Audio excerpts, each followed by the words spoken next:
Welcome to the Mike Davis Show, St. Augustine this evening. We're glad to have you here.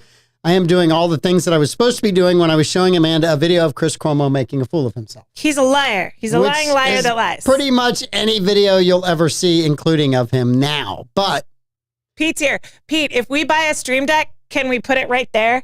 I'm just asking. Drop it in the comments. Yeah, if we buy one, can we have it right there again? Just let us know, buddy. We love you, Pete. It's $60 to $120. Is that all it is? Yeah. Okay, Pete, I'm in for another Stream Deck because Amanda, it can only run so fast. I'm so slow. It's like I don't have Usain Bolt here who can run from there here to. I feel like she's risk. Grover. I'm a fall Here, risk. far, near, far. And so, yeah, if we could get rid of the Grover Amanda, that would Sign-offs be have awesome. gotten a little weird this They weekend. have, because it's like Amanda quits every single show on me. That's it. And I know there's a bet out there somewhere that Amanda will quit on me. I know Barbara Jean's got money on a date. For sure not. Please. For sure not. Yes. I'm terrible at quitting jobs. I always stay way too long. I'm terrible at firing people. That's why I have 4 jobs. Yes. Speaking of 4 jobs and keeping paid for 4 jobs, let's make some money for those jobs. Bear Kresge and Associates, they're a full-service local CPA firm with a team of skilled professionals dedicated to providing top levels of service in the areas of tax compliance, planning for businesses, estates, individuals, and trust. They also do audits, reviews, and other accounting services. If you need a business valuation, litigation support, or forensic analysis, they can do it. Call Ken or Bill over at Bear Kresge at 904-460-0747 or online at abearkresge.com. CPA. That was a great radio voice. Opening their doors in 2008, Brightway Insurance, the Casey agency, has proudly stood by their customers through hurricanes, major floods, hail, and fires. Through these events, the agency has become a much-needed insurance resource in times of trouble and hardship.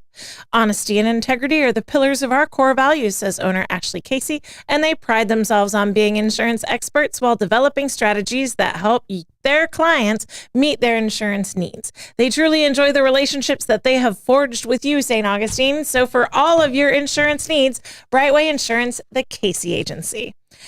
Now, we all need that AC.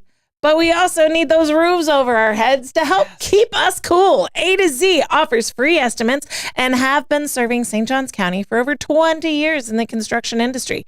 A to Z offers painted metal roofs for saltwater area homes with warranties for up to 25 years. They also have shingle roofs with warranties for up to 50 years. They install tile roofing, cedar shake shingles, designer roofing, and flat roof coverings. Recent job photos with material descriptions can be seen at A to Z Roofing and waterproofing.com. All right, and Solar Stick, they were established in 2006. They're a local portable power company proudly committed to American manufacturing right here in St. Augustine, Florida. Solar Stick's focus for providing solutions for self-sufficiency helps users all over the world complete missions and save lives. They're an innovative company that's constantly creating jobs here in the oldest city. Solar Stick, changing lives, saving lives, and reviving American manufacturing right here in the nation's oldest city. Solar Stick, we love them. Sponsors with us since the very beginning. Yep. Okay, so Pete, buddy, we need another Stream Deck. We're willing to chip in for it. Yep, it's on sale. And Pete, I want you to know, one of us works with a diva. Me? No, I just said one of us works with a diva. You guys can all figure that out. I'm expecting Barbara Jean to type in there, yes, Amanda works with a diva. I fully am expecting her to type that in. So, yes. So I'm putting in the comments, happy 1-year anniversary to Davey Hartzell, because it was today last year that Davey joined the evening show with me because you were on vacation, because you were gone most of last year. I was gone last year. I remember this vacation. It was a really good one. Davey and I had a pop culture party with Shannon Kelso. Thanks for the anniversary, Davey. Love having you with us. Davey's awesome. He has been a bright light on an otherwise dim bulb Mike Davis show. Can't be dim in this studio. I'm just kidding. There's so many lights. Davey has added so much to our show. He's awesome. amazing. I love Davey. So according to the Jackie Hurd calendar, today is World Environment Day. We have one of those. I'm not sure what that means, but it now means I have to pull out the story from NASA on what we're doing to the world environment. Oh, man. Some of you are going to shake your head. Some of you are going to think, it came from NASA. It did not come from some crazy Looney Tune site. It came from NASA. NASA said stuff. NASA said stuff, and it kind of shocked people because it wasn't what they thought NASA should say. Uh-oh. That's what happens when you have an end goal in mind. Did NASA follow the science, but people were mad that they followed the science? No. What does this leaderboard thing say? Did we just do something? No, you just swiped. Oh, did I swipe? Yeah. There we go. Yay, there are your comments. Okay. We're happy again. All right.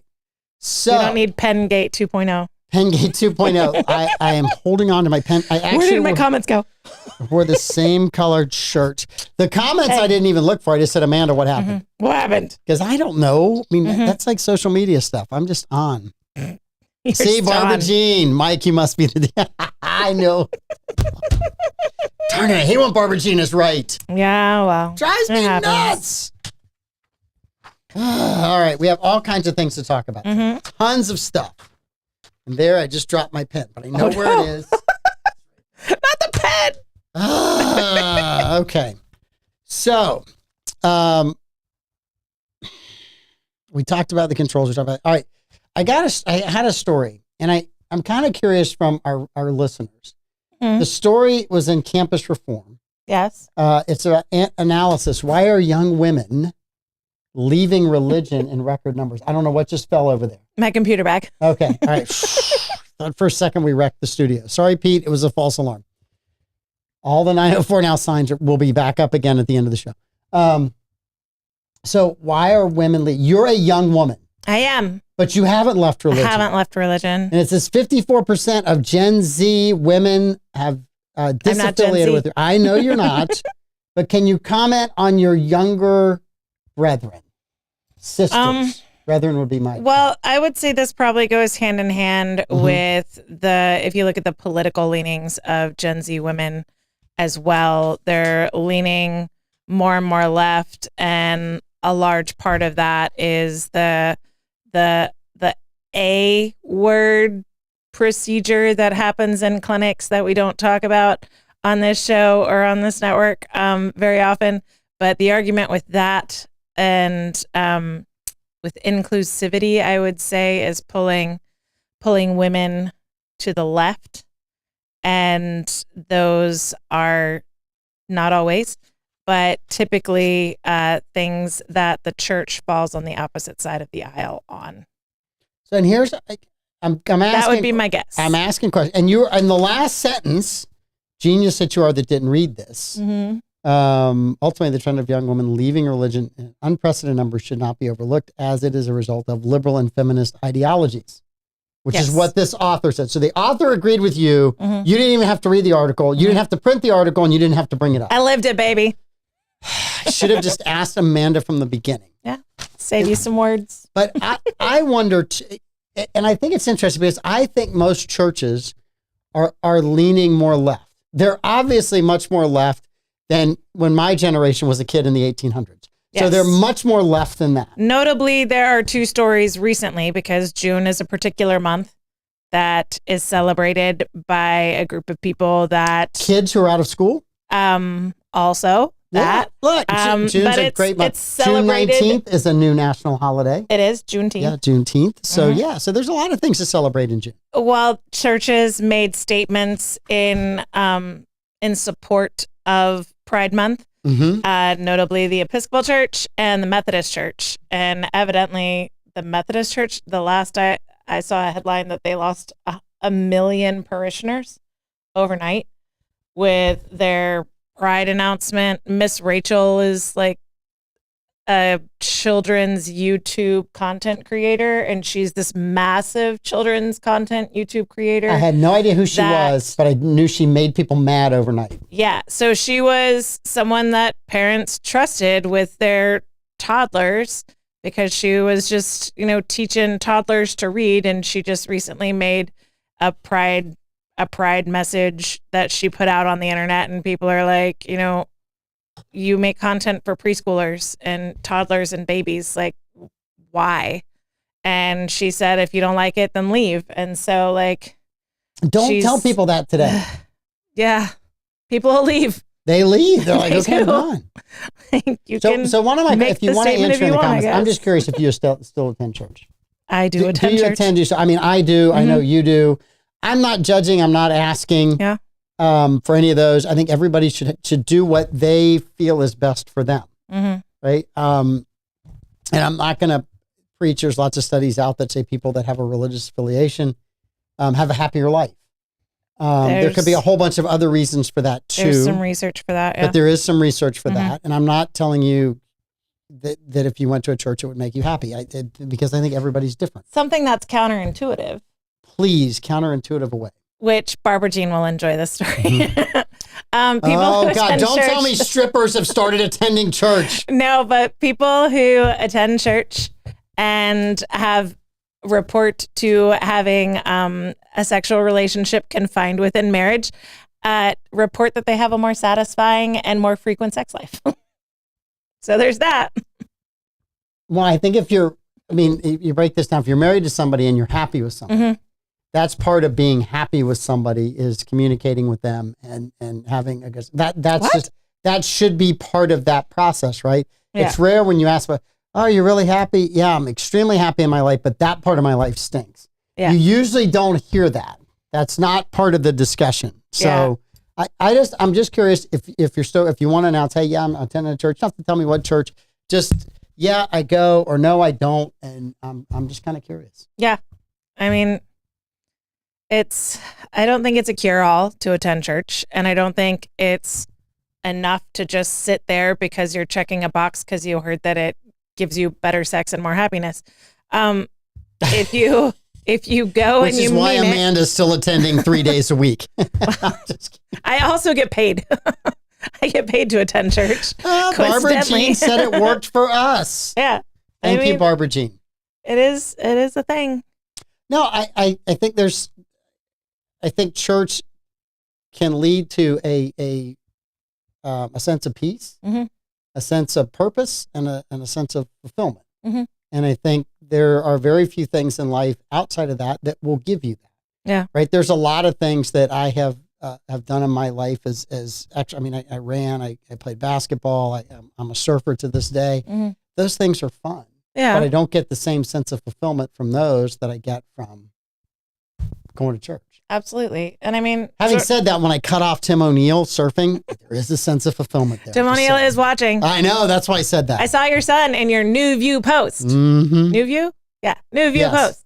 Was he pushing him off the ledge again? No, but he was inside and his son was outside. Okay. Yeah. Genius. It's good to be the king. It's good to be the king. That's right. Don't ask me where my kids were today. On a construction job site. So no. Were they by the Wasp at the top of Flagler? No, they were not by the Wasp at the top of Flagler. No, they were not. Although the roofing crew at Flagler College is doing an amazing job. Childers Roofing. I know they're not a sponsor on this show, but those guys are not. Why aren't they? Well, we already have a roofing. We have a roofing sponsor, and we're not gonna take away from A to Z. Chuck does 90% of my work, and he does a great job at it. But those guys are really doing good. Yeah. Yeah. Nice. Yeah. So you gotta give them an attaboy when they do good. Clay told me that Cheshire Customs is who I need to go to paint my van. Then I would drop in the comments, people. Is that true? I would trust Clay. Yeah. I would trust Tim Goss seconded that. Yeah. Clay and Tim, good guys. I got to see Clay today. It was really nice. Yeah. It's a good conversation. It's always good to see Clay. Yes. I get to see him at least once a week. Might be working on something. Where do you see him at? Don't tell me you go to church to see him. I do. Does Louis know about this? He does. Okay. All right. He comes and hangs out with us in the tech room. You and Clay work together for Trinity, and you guys do a great job. Yep. Been doing it for 4 years. Since 2020. 2020. Yeah. It's for about 4 years ago right now when everyone decided, just over 4 years. We're going to start doing everything online, which I thought was a huge boom for churches at the time. Thought it was really cool. It was really neat. I thought how churches adapted and adjusted to that was wonderful.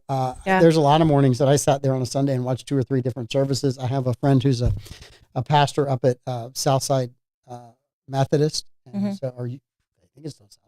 But anyway, I have no idea. But he was up there, and I could watch his service. I could watch Walter West. I could watch Trinity. I could watch the Basilica. I mean, there's a lot of different. It was just really kind of neat. What we heard from a lot of people was that they were really lonely and they didn't get to see their friends, but they also didn't get to see people.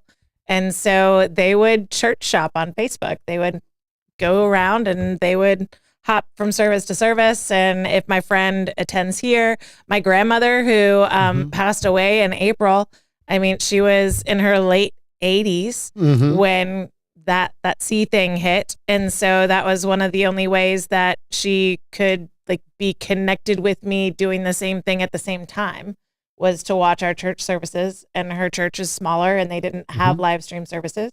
So she and some of my aunts, they would watch church and I'd see them pop up. And we have some really good ones in here. Yes. You know, Bobby's a member of the DSS. Davey, if I did Sunday school Span, I wouldn't have any energy for the Sunday lovin's. I would take that of me. Ashley, and we might have diagnosed why non-churchgoers are not having as much hanky-panky, because Bobby says they're devout Sunday sleepers, so they're just sleeping through it. It's not good to sleep through that. Partner might want participation. You would rather sleep through the sermon than sleep through that. That's it. You want to God will forgive you. Yes. Oh, goodness gracious. Funny. And you got another Susan Catherine. Absolutely Cheshire is the only place I would use. Professional and very budget friendly. It's done correctly. I need it to be budget friendly. You have permission to offer them free advertising. Do what you need to do, Amanda. If we can paint my van for less than this amount plus plus a some year advertising. of free advertising. Don't go more than a year, though. Okay. A year. Jeez, things I do to help you get stuff done. I need it. I need help. Just ask Troy. I need the guys who know the guys. Yeah. But I guess for me, seeing young women not want to go to church, that does scare me a little bit. Because in my generation, it was the moms who generally shepherded people to church. You know what's really... A lot of the dads were not churchgoers. The moms were the ones that drove that attendance in my world. So you're right. But the weird stat is that, and it's really infuriating as a mom who's been the one to make sure kids get to church when my husband was working and unable to help, is that whether your kids stay members of the church has almost nothing to do with whether they attend with the mom or not. Really? Yeah. There is no change in a child growing up to be an adult believer because their mom was in the pew next to them. So what you're saying here today, in Amanda's world, women taking their children to church is a waste of time. Well, it just doesn't affect their walk with, or their willingness to stay as a church member, but their dad's taking them to church. Does have an impact. Yeah. Okay. It's 30% to 70%. Let me spin this from a dad's perspective. So it's our fault if they don't go to church. Totally your fault. But that might be why women are walking away from church. Because their dads didn't take them? Because somehow I knew dads were going to be blamed for this when I brought this story up. I'm not blaming. Shaming. Specifically. But, I mean, if women are the ones who typically in your generation were taking kids to church, and women aren't the ones that affect whether a child stays a church-going adult, then that's why your generation might have fallen away. Could account for Troy. I'm just saying, he doesn't go to church. But then you have another generation removed, and even fewer men are going to church because their dads weren't doing it, at least not as regularly. So it's decreased even more, and even fewer women are going. And now we get to a generation where a shocking number of females are not going at all. Well, and a couple other things kind of impact that is, I think as a young man, there's a lot of young people that are very consistent about going to church their entire life. There are other people that drift away from the church in their 20s and 30s. And are women just catching up? I'd love to know what the numbers are for men, right? For young men that just don't attend church in their 20s or early 30s. But then when they start having kids, they realize, hey, I need that community. I need that place where I can come together with other people. I need my kids to see this is what is good in life. That's what I saw when I was a kid. And so I wonder how much of that is. And then I also wonder how much of not going is tied up in all of the other things that you can now do on a Sunday. When I was a kid, there wasn't a lot of stuff to do on Sunday. Yeah. A lot of places were closed. There's now a lot of places that are open on Sunday. Sunday fun day and Sunday brunch is a big thing in female circles. I know that. It is, right? And I get that. There's a lot more women now working than were working when I was a kid growing up. Yeah. So I get that whole, hey, I need a day off. I understand a little bit of that, but I just wonder too, is it, we have so much more distractions now than when I was a kid. For sure. Some of it is places that are open. Some of it are things that you can go do. Yeah. You know, and I wonder how much, you know, like single women going off and doing stuff when my mom was young on a Sunday, they would have been judged because they were single women and they weren't in church, versus now single women can pretty much go do anything on Sunday and no one goes, you should have been. No one says that. Well, we're a judging free culture, which is oddly judgmental. That's what's weird. We're not allowed to judge people for the decisions that they make. So we're a post-judgment culture, but it's sort of like... as long as you're making the decisions that everyone who's judging thinks you should make. Yes. Yes. Yeah, it's exactly what it is, right? Yeah. Don't judge, but if you don't do the things I think you should do or think the way I should, I'm going to judge you. Yes. Yes. Davey, they serve brunch after church, too. They do. Yeah. It's really amazing. You go with friends. Yes. Yeah. I mean, I worked, so TGI Fridays had, it back in the day at least, they had Sunday brunch. Yeah. And that was the one day of the week that they would serve like eggs and bacon and that sort of thing. And we had to make a balloon arch for Sunday brunch. And so if you were the hostess for Sunday brunch, the opening hostess, then you had to stand there and blow up 200 balloons. And you had to tie them together and you had to form it into a balloon arch. And so no one wanted to be the opening hostess on a Sunday. And then, I'm sorry, all you believers out there, if you're going to Sunday brunch, you better tip. Because I'm telling you, you are giving justification to people who are unchurched to hate Christians if you go there and treat them like garbage, require 1,000 refills, and then tip them a quarter and say, God bless you.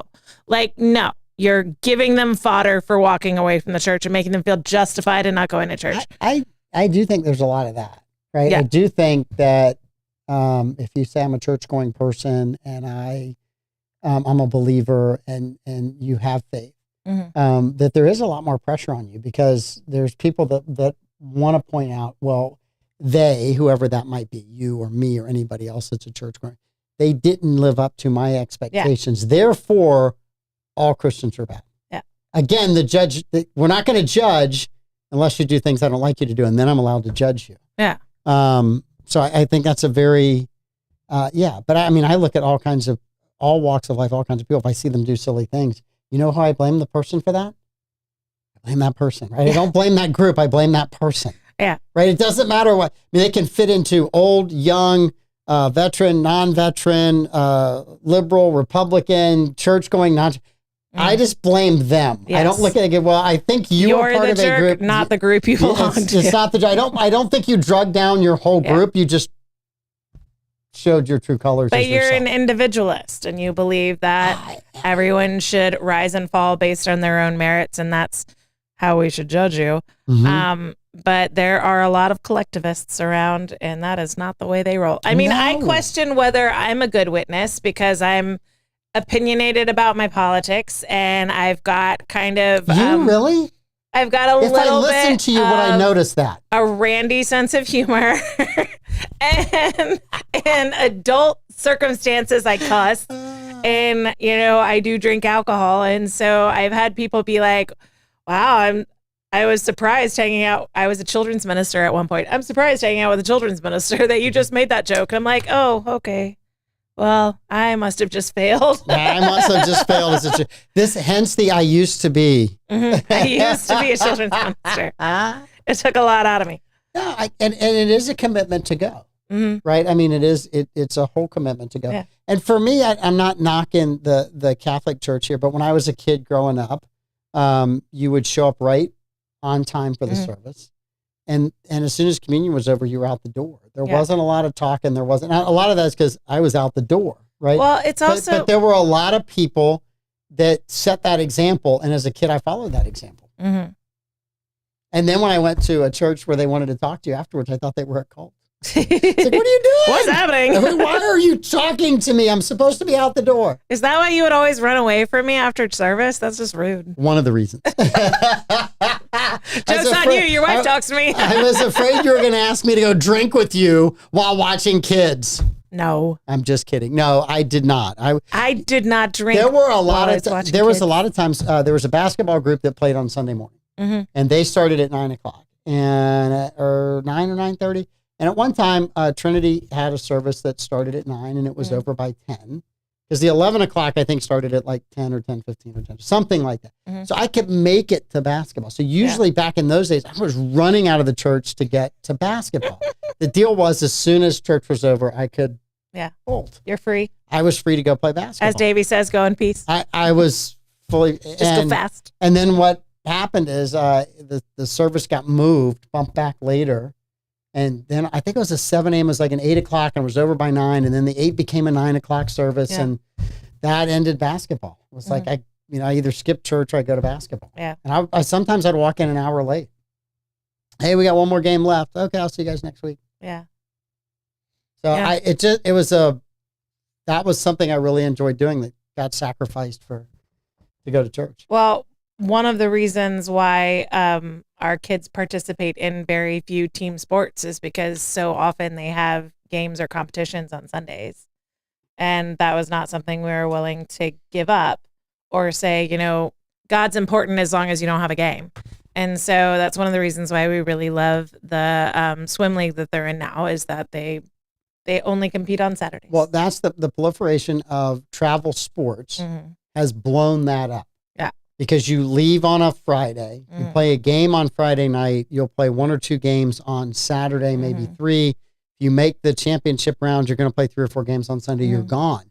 I can remember taking Reese, our oldest son, to play in his first travel tournament in Orlando. And, we have these ragtag uniforms and the kids, their first time playing together. And this team comes out. I mean, they got like matching shorts and shirts. I think they even had a shoe contract. They were super serial.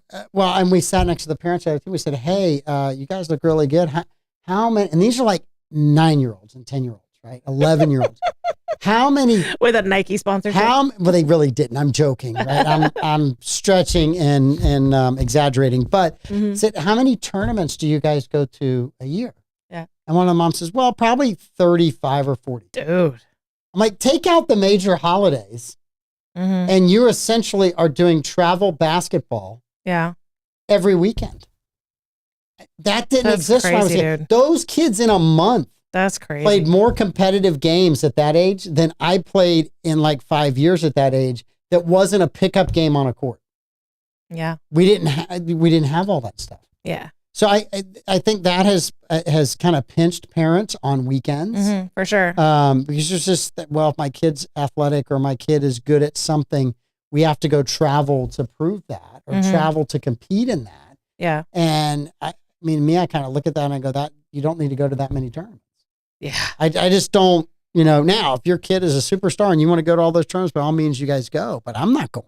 So, yeah. Bobby's saying that his grandparents spent just as much time after church talking as they did in church with the sermon. That's the way our family is too. There's a little bit of that. Darcy's more of that than I am. Shocker. I mean, she's kind of, and again, it's might go to church, but I'm like, hey, high tide is in an hour and the wind's coming up on it. And, I really gotta surf report in my pocket. I gotta go surf and kind of check this out. And I gotta look at that. So yeah, I think some of that is just simply kind of where you are and what you're trying to do. I mean, if we haven't had surf in weeks and weeks and weeks, me and God are going to talk in the water. Just saying, if we've had a lot of, I'm going to go. Yeah. And it depends on, what the sermon might be or where we're at and those kind of things. But yeah, there's a whole saltwater gospel. There's a song for it too. You can go listen to it. It's a really good song. Oh yeah. But it is true. I mean, that's where I have a lot of people. And every time I'm surfing, it's not just Sunday. Yeah. I always kind of feel much closer and get a chance to Is that where you feel the most peaceful on a surfboard? Well, Most peaceful outside of being around my family, yes. Okay. But yeah, that's where I kind of get a chance to unplug because there's no phone. Like a solitude-centered moment. It's on the surfboard for you. Yeah, there's a whole back in the Middle Ages, they would send people to salt pools. It's called philosotherapeutics. Yeah. And I have to go get my saltwater therapy. I mean, I can tell you when I've surfed, I feel better. I feel more grounded and I kind of feel more at ease. Take me out of the water for 2 or 3. I mean, Darcy will look at me sometimes and go, "You haven't surfed in 2 weeks. You really just need to go to the beach." Yeah. I said, "Well, there's no way." She's like, just get in the water. Just paddle out. You'll be fine. And so, yeah, there's a little bit to that of feeling that sense of peace and kind of grounding and having a few minutes without all the other distractions. Yeah. So that part of it is a big deal. And there's other things. I mean, other people do that other ways. For me, surfing is kind of.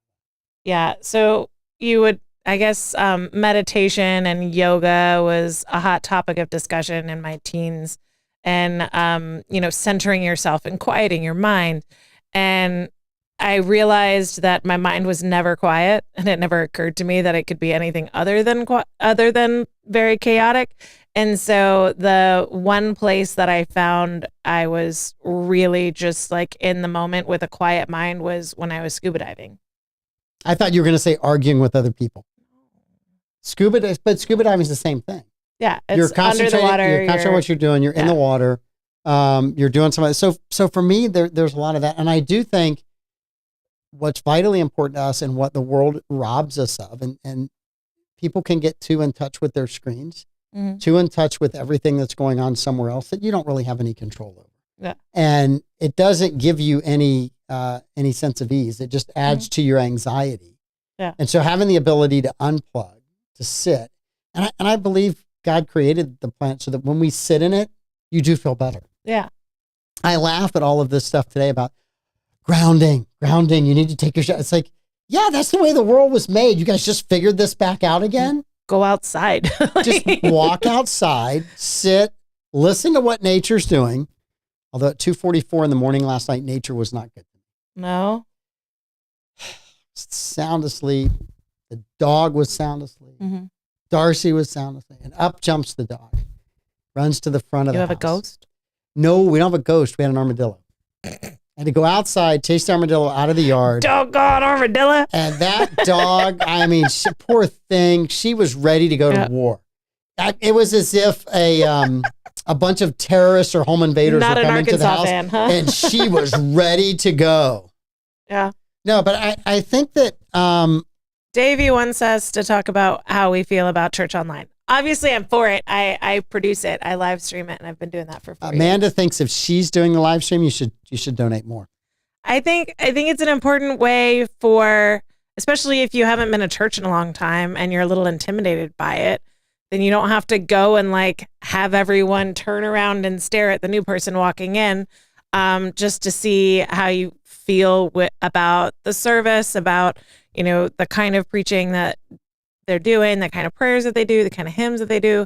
So I think it's an excellent way to kind of try out churches in your area to see if there's one you might want to attend in person. And if you don't want to attend in person, then it's a great way to stay connected. Well, Darcy and I were coming back from Atlanta a couple weeks ago. We were not going to make it to church on time because we didn't leave Atlanta at 2 a.m. in the morning. And so we were able to stream the service. And that was great. We also streamed. I have a friend, Mike Green, who's been on this show multiple times. Great. And he sends me a daily devotional that he does, breaking down different books of the Bible over time. And I said, hey, let's listen to a couple of these and let's kind of get, so we listened to those on the way down. We listened to music on the way down. We talked on the way down. Right? Hey, church service on, let's fire that up. And so I think that's great. I mean, I think about when I was a kid and you didn't have the ability to do that. And someone would have to leave the church and go visit those that were sick or dying or didn't have the ability to get to church to give them that message. They're now getting the same message online that everybody else is getting at the same time. So I think that increases the sense of community or sense or belonging to that. So I think online services have a great point and a great place. I still think the thing you miss with that is the same thing I missed as a kid when you run out of the church afterwards. Yeah. You don't connect. So it's important to have that connection as well. Yeah. So if you can't go, make sure you reach out to those people that you might normally talk to and you engage them. Right? Hey, how are you doing? What's going on? Because I think that's such a vital.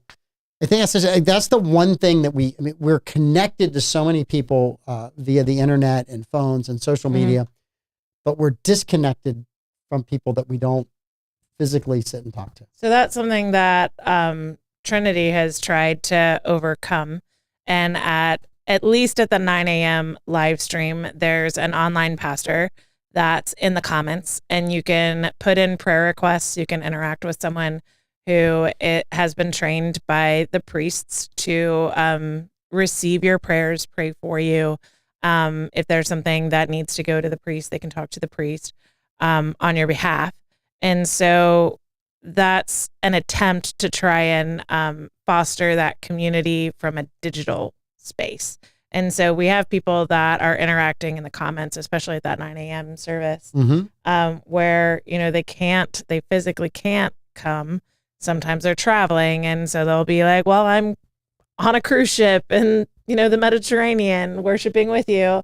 And so that's really cool. But then you have the shut-ins or the people that would love to be there, but physically aren't able to be. And so it's affected how we live stream. So we take communion every week in our church, and that's it's not great for TV because, there's a period of time during the live stream where you're just seeing people's backs. And so we've kind of toyed with just having videos or something going on during that time, because it's a long period of time where you're just sort of looking at the backs of people, and there's music, but no one's talking. There's not a message, but we got feedback as we shrunk it to put other content on that we felt was more stimulating. We got feedback from people that they like seeing their friends. I was going to tell you that's the part that, hey, remember I told you the community part. Well, so-and-so, I can call them and ask them what they found out about church. So while you're watching it as a younger person, you go, this is kind of slow and boring to me. Somebody else that might be older is like, oh, so-and-so's still there. And they're, the last time I talked to them, they were sick. Well, now they're at church. And so there is some of that connectivity. Bobby made a point about, you don't have to worry about sitting in someone's pew. Bobby, it ain't their pew. It's not their pew. It's not their pew. They'll get over it. It just, I've seen that at certain churches that I have attended. I have been told that at our church. It's not. And we moved, and then we ended up being there longer than them, and it became our pew. It's not their pew, right? It's not my pew. It's not. It's a place where you go worship the Lord, and that it's not that. We used to get that all the time. That would drive my mom nuts. I mean, my mom. I can see your mom being like, "Oh, this is your pew. I'm going to come early every Sunday. Yeah, we're going early for the next month, and we're sitting right in that seat because this is ridiculous." So, yes, it's God's pew. Yes. Hate to break it to you, unless your name is on it, it's not yours.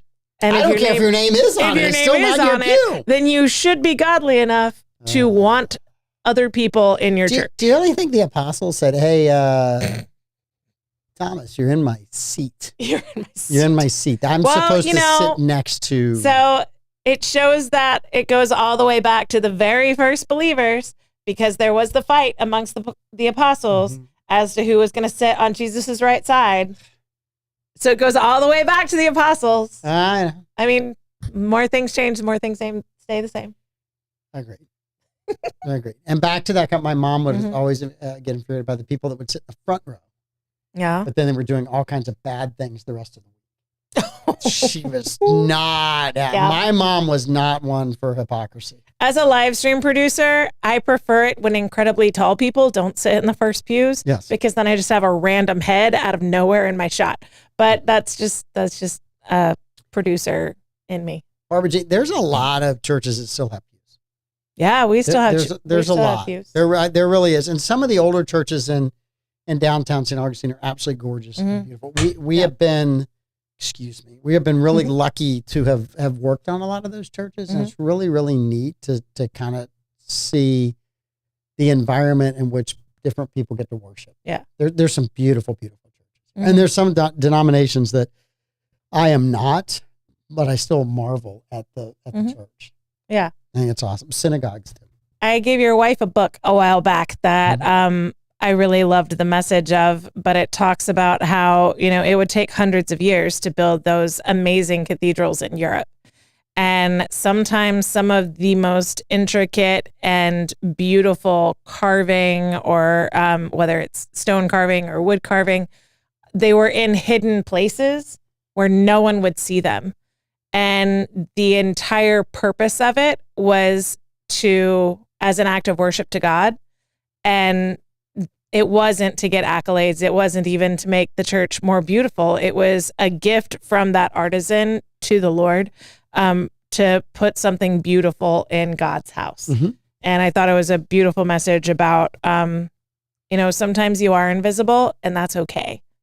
It's okay to be invisible to other people in your life at times. The one that's important sees it, and they are blessed by it. Yes. All right. Anything else on the topic that we kind of really roamed off of? The whole show. It's a Wednesday. It is people a Wednesday. Are at church. Right. So there's another article that I have that my son emailed to me. Okay. From the Department of Data. I don't know what that is. The Department of Data. Yeah, it's just... Is this an android? Is this a Star Trek story? No. It's actually not. That's a very good segue for someone who's a nerd. Yes, thank you. Did you drop your pocket protector down there? Just asking. I don't have pockets. I'm a woman. All right.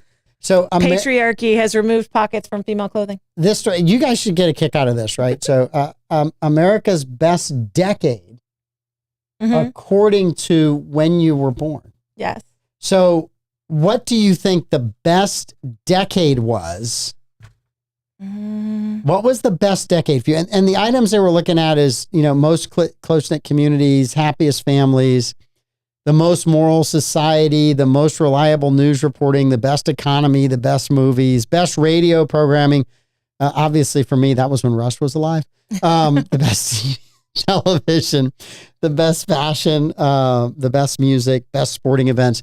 So, when do you kind of think that was about? And there's a trend that they figured out based on when you were born. Is it when you're in your teens? Go ahead. And Davy's 1990s, I would agree. I think the 90s are probably the best decade. So you guys, I'm assuming you and Davy came of age in the 90s, right? You were in probably high school and college in the 90s. No, I was high school. I graduated 2000. So I was high school in the 90s, college in 2000. Sister's older than you. Oh, jeez Louise. No, Bobby's got the 50s. So basically we're looking at it about the time you kind of come of age. Yeah. That's the time and the era that you kind of lock into as the best time. Me, I would tell you, is the 80s. Yeah. I thought the 80s were great. Yeah. I was between the 80s and the 90s. Because I went from, no, you can't go anywhere by yourself, to being married at the end of the 80s. It was a phenomenal, I was free. I could do what I wanted to. What a weird transition. Yes. You went from, don't you even look at a girl, to, so have you guys made a baby yet? Yes. Which brings me to the very strange ritual. It's such a weird transition in your life. No, it happens in a nanosecond. Yeah. Basically, the dads of the brides do not touch my daughter. The first time you're allowed to kiss in church, and then everybody wants you to do it a whole bunch so you can give them grandkids. Basically, they want kids 9 months later. Yeah. What have y'all been waiting on? Yeah. We haven't even cut the cake yet, right? Yes, it is the funniest. I've watched that at so many weddings. Well, that's because we're Christians. If you are a traditional Jewish culture, then they leave the service and they go do it. What? Yeah. Are you sure about this? Yes. My husband worked events at Casa Monica while he was in culinary school. And the first Jewish wedding that he ever had to work as an event, they needed a room adjacent to the reception room. And everyone was confused by it. And he's like, I know why it's there.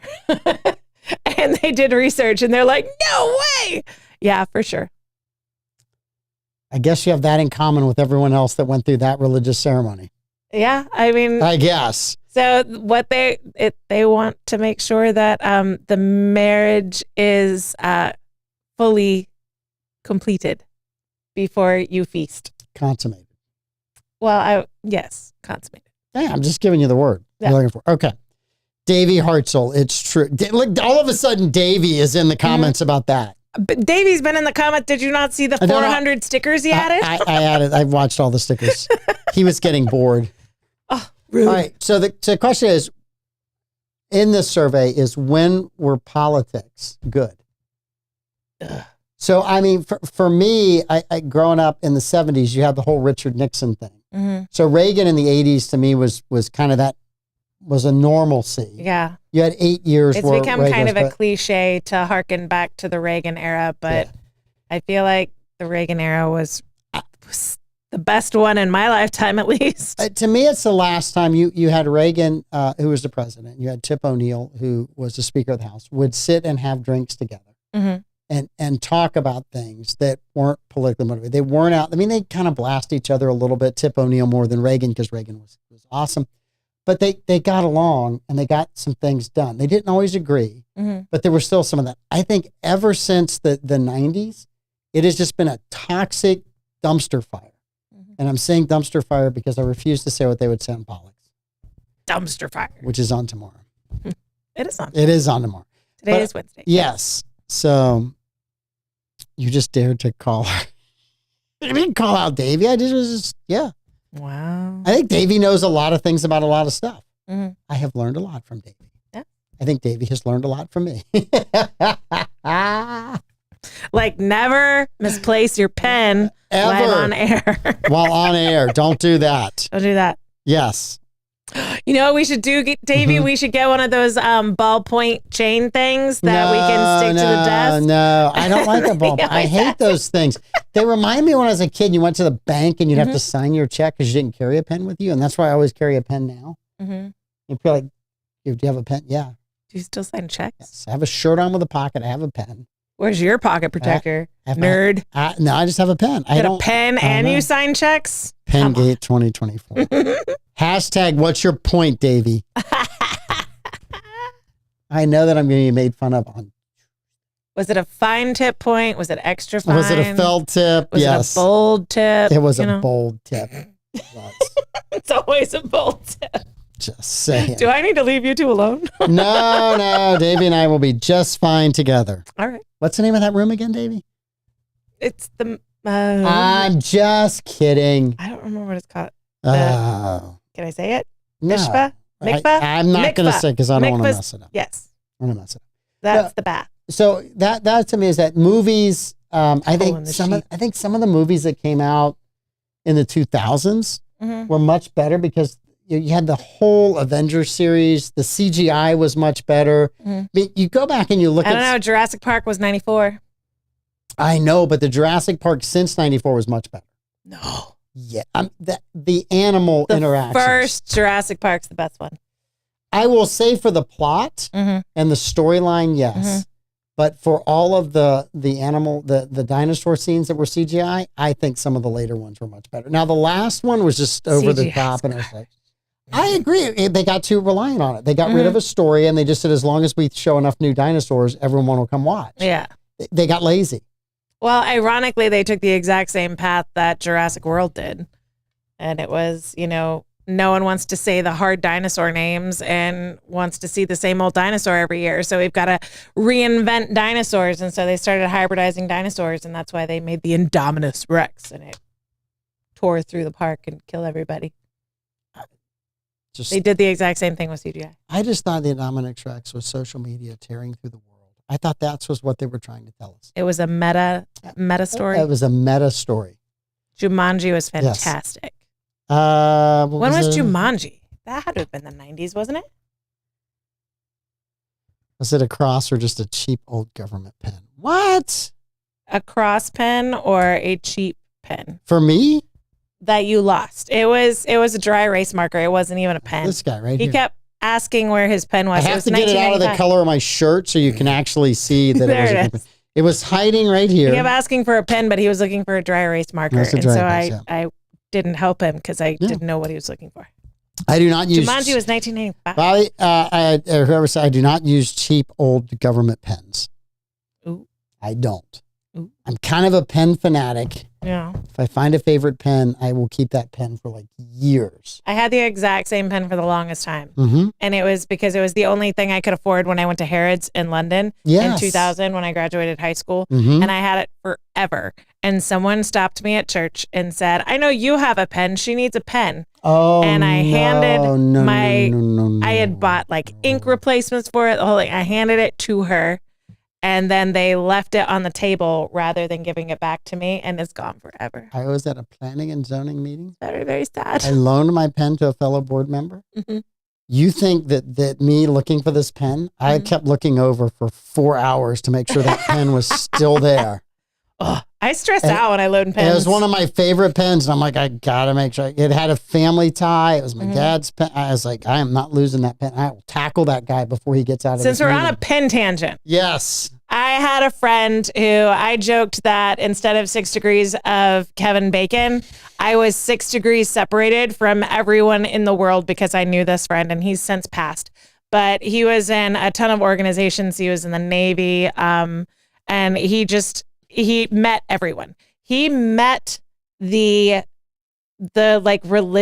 pastor or the priest that was present at Saddam Hussein's trial.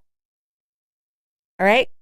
So for some reason, there was a priest and other religious leaders that were designated witnesses at this trial. Mm-hmm. And they were there for, I don't know what reason, but they were there. And so when the sentence was handed out for Saddam Hussein, the judge needed a pen and he didn't have it. He needed to sign off on the sentence. I would have had a pen. He borrowed it from the guy that my friend was friends with. Yes. And then that guy gave it to my friend. So I got to hold the pen that signed Hussein's death warrant. Yeah. Or like execution order. Wild. I was like, so I can keep it? And he's like, I will kill you. I would have that thing under lock and key. Yeah. But he kept using it like it was in his pocket, and he let me use it to sign something I needed to at work, and then made sure I gave it back to him. Bobby, I'm going to answer for every other branch of service. If you guys in the Air Force got excited about the unspoken, unwritten benefits of military service pens, you guys needed to ask for more stuff. Yeah. You got pens? Yeah. Pens and government cheese? No, you don't want that. No, I heard government cheese was really good. I bet government cheese is great. We should ask Troy about it.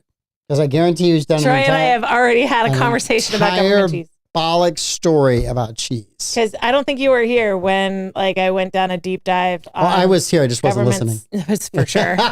Government subsidies on milk, and that's where government cheese came from. Because Ronald Reagan realized that we were spending an ungodly amount of money to keep milk cold. Yes. Because we were buying it because we had been since the Depression. And when the bottom dropped out of the milk market, so the government just filled the gap. Weird. And so then it was like, okay, well, we need to turn this milk into cheese because milk doesn't last very long, but cheese does. And so we've just got an absolute ridiculous amount of government cheese. Since and Ronald Reagan started handing it out because he didn't want to pay to store it anymore. I'm okay with that. And there's several people that like the government cheese. See, I want you to know my favorite brunch is either before or after church at the Anastasia Diner. Yes. That is my favorite brunch. Nice. It's an awesome place to go eat. And I get to see a lot of people from Old St. Augustine. Yeah. Really, really cool. If you bring in a church bulletin, do you get a free piece of pie or something? I think everybody else does. Extra bacon? I think Darcy, we only get free things if she brings cookies. Oh, that's what I heard. I know. Got to bring cookies. I got to get her on the baking thing this weekend and get some serious crap. Well, I got to find Susan Johnson. I don't know where I'm going to clandestinely meet with her to give her cookies so Pete doesn't get them and Andy doesn't take them. I know. Well, I guess you're the distributor. You have cookies with intent to distribute. Intent to distribute. That's right. Yeah. Davey, I get my own. The Western omelet with no mushrooms, and he wants jalapenos added to it, and he wants it called the Mike Lewis omelet. That's right. The Mike Lewis omelet. And Dado ketchup. Okay. Hash browns. Ketchup on your eggs? You're one of those. It's daddle ketchup. You're one And of it those. goes on the hash browns. Okay, good. And a little bit on the eggs. And Ew. then also, I can't. it's more daddle than ketchup. It's great. A biscuit. A biscuit. And lots of coffee. They give Davey, it's a cup that never gets empty there. I have recently been adding coffee. tahini seasoning to my eggs. What is tahini seasoning? I think you'd like it. It's chili lime seasoning. Okay. It's delicious. Okay. I went to war with my squirrels last night. Oh, speaking of that, I had a thought today. Tell me. They say if you add cayenne pepper, because I was talking to my mom found squirrels are eating her fence. Yes. And so I told her to mix cayenne pepper with some sort of like cooking oil or something so it'll stick to the fence so they won't chew it. And I was like, I need to tell Mike to add cayenne pepper. They say that you should add it to your bird seed because birds can't sense spice, but squirrels can. Okay. So I will try that. Mm-hmm. I won't get a chance to do it till probably Thursday night or Friday, but I will do that. Busy Because man. I filled the Tuesday night, I cooked out. Mhm. Monday night I cooked out. All right. The bird feeder was empty All right. because the knuckleheads, there's one acrobatic squirrel that gets up there Mhm. and tosses all the food out. And it's like, you know, when you were a kid in high school and they're like, Amanda's parents are gone, kegger at Amanda's. Party. Well, it used to be one squirrel was there. That never happened. Then there was 2 squirrels that were there. There were 5 squirrels on the ground waiting for the acrobatic squirrel to throw the stuff down. So a bunch of obese squirrels waiting for the buffet to open. yes. So Nice. the other thing that happens is I have a plant that flowers. It got these beautiful red petals, and we moved it from the marsh. And at the marsh, the plants were about 4 feet high. Uh-huh. But we had all that flooding in 16 and 17 and 22, and it just knocked the plants back. So now they're very short. And as soon as they bloom, the squirrels run and break the stalk and knock them over so they can eat the flowered petals.